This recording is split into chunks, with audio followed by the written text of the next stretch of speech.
Voici l'histoire du roi Maïdès. Il était une fois, il y avait un très grand royaume qui était sous les mains d'un roi appelé Maïdès. Il y a des histoires qui disent que ce roi était très riche et il possédait beaucoup d'argent et de l'or qui lui permettait d'avoir tout ce qu'il voulait. Il aimait tant son trésor au point qu'il ne laissait personne de le voir ni de savoir où il le cachait.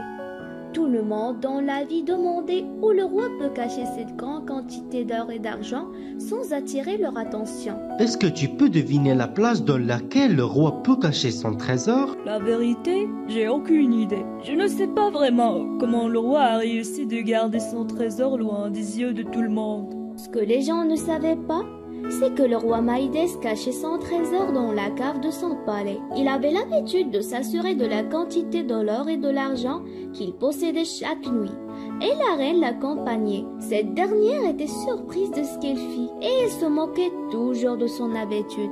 Mon chéri, mais qu'est-ce que tu vas faire s'il disparaît un jour? Comment? Mais pourquoi il va se disparaître? Ne rigole pas comme ça avec moi. Est-ce que tu as une idée sur la vraie valeur de l'or? Regarde le collier qui entoure ton cou. Est-ce que tu ne remarques pas à quel point il brille? C'est vrai qu'il est un magnifique collier, mais il ne peut pas remplacer la joie de l'humain.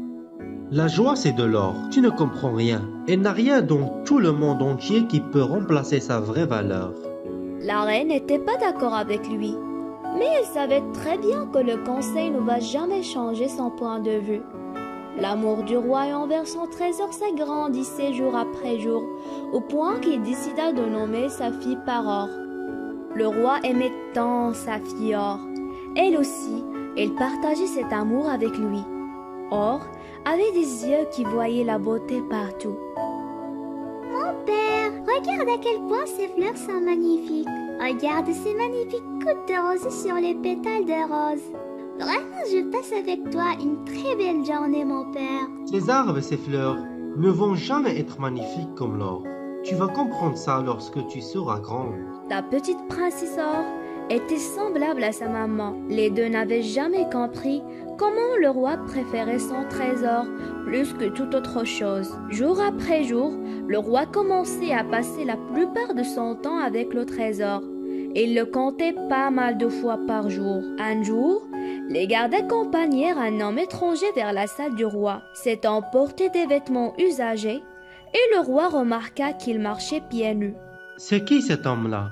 Monsieur le roi, cet homme dort tous les nuits sur le chemin des royaumes. Il a dit qu'il est faim et il ne sait pas où il peut passer ses nuits. Je crois qu'il est venu d'un royaume très loin d'ici. Tu dis qu'il est perdu? D'accord, il peut rester dans le palais. Il sera mon invité jusqu'à ce qu'il trouve sa maison. Après quelques jours de l'arrivée de cet homme, le roi découvrit qu'il s'appelait Salim. Mais il ne savait pas que Salim était l'ami intime du sorcier de la forêt. Salim restait dans le palais dans une dizaine de jours. Tous ses ordres étaient faits sur place et tout le monde le respectait. Un jour, les gardes réussirent de trouver la place de sa maison. Donc le moment de quitter le château arriva pour Salim. Le lendemain, le roi était en train de compter son trésor dans la cave. Soudain, Comment? Je n'arrive pas à croire. D'où viens-tu? Qu'est-ce que tu fais ici? Maïdès, je suis le sorcier de la forêt. Comment tu sais mon nom? Est-ce que tu es là pour voler mon trésor? Mais qu'est-ce que je veux faire de ton trésor? Il n'a pas de valeur pour moi. Je suis là pour te remercier. Me remercier?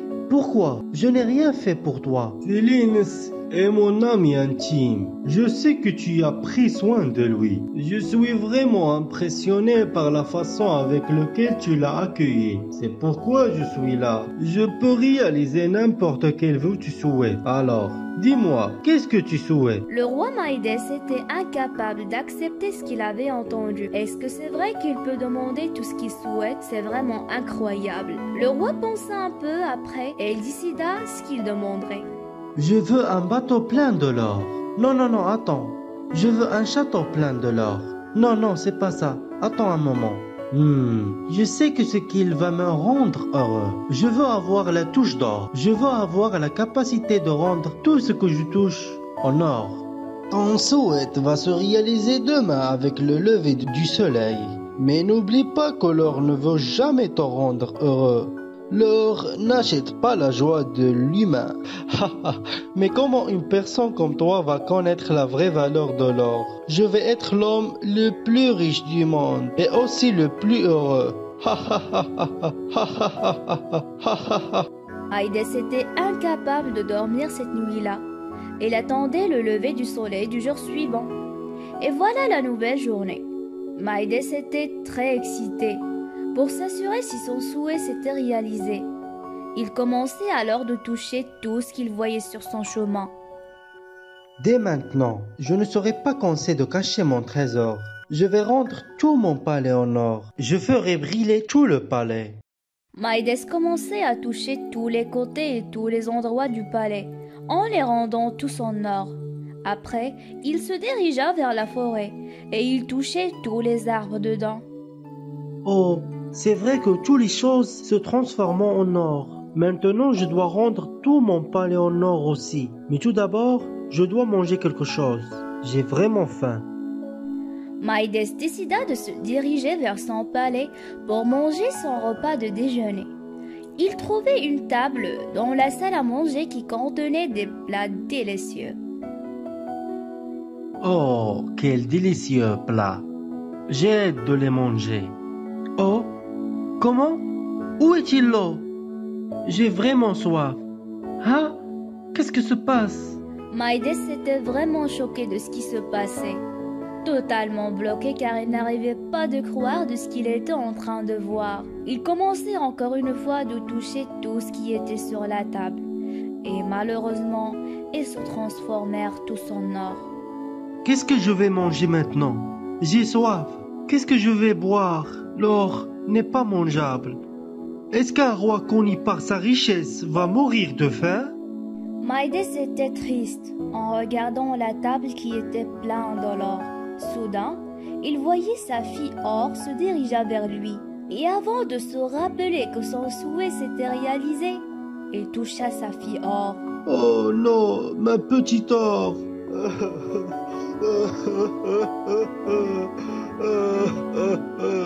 La fille du roi Maïdès s'était transformée en une statue d'or brillait partout. Une magnifique statue qui brillait vide de sens et de vie, incapable de bouger ou de respirer. Maïdès était choqué. Il ne voulait pas accepter qu'il avait rendu sa fille Or en une statue en or qui ne sert à rien. Il ne cessait pas de pleurer. Un moment, Maïdès décida de se diriger à la cave pour demander l'aide du sorcier de la forêt. Oh, le roi Maïdès, qu'est-ce qu'il y a? Pourquoi tu es triste? J'ai réalisé ton souhait. Est-ce que tu veux un autre vœu? S'il vous plaît, monsieur, je regrette le fait de penser que l'or va me rendre heureux dans ma vie. L'or ne veut jamais remplacer la vie de ma fille. L'or ne veut jamais être mangeable. Il ne veut jamais satisfaire ma satiété.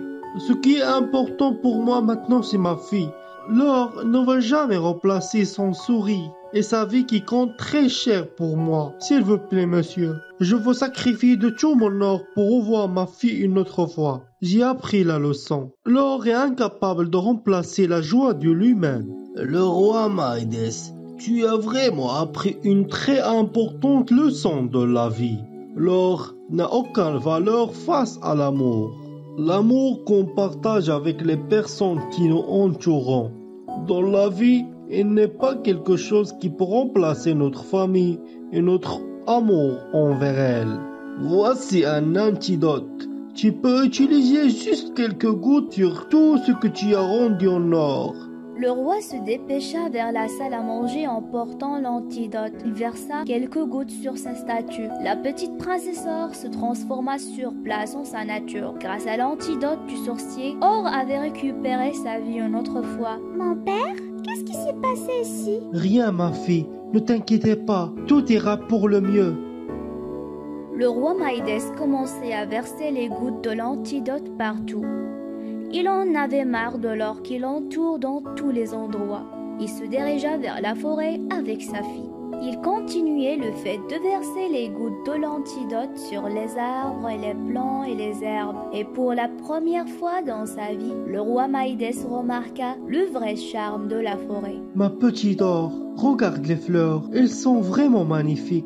Cette journée est très belle. Oui, mon père, je les ai déjà vus. Je t'ai déjà dit qu'ils sont magnifiques. Finalement, toutes les choses revenaient à la normale. Le roi Maïdès s'était assis sur la table avec sa petite Or et sa femme, et il avait mangé tout ce qui était devant lui. Il n'avait jamais ressenti le bon goût des repas avant, et il avait bu plusieurs verres d'eau. Sa fille Or et sa femme étaient complètement heureuses de sa nouvelle attitude envers toutes les choses. Maïdès arrêtait de visiter la cave tous les jours. Il l'avait bien fermée et il commençait de passer la plupart de son temps avec sa famille.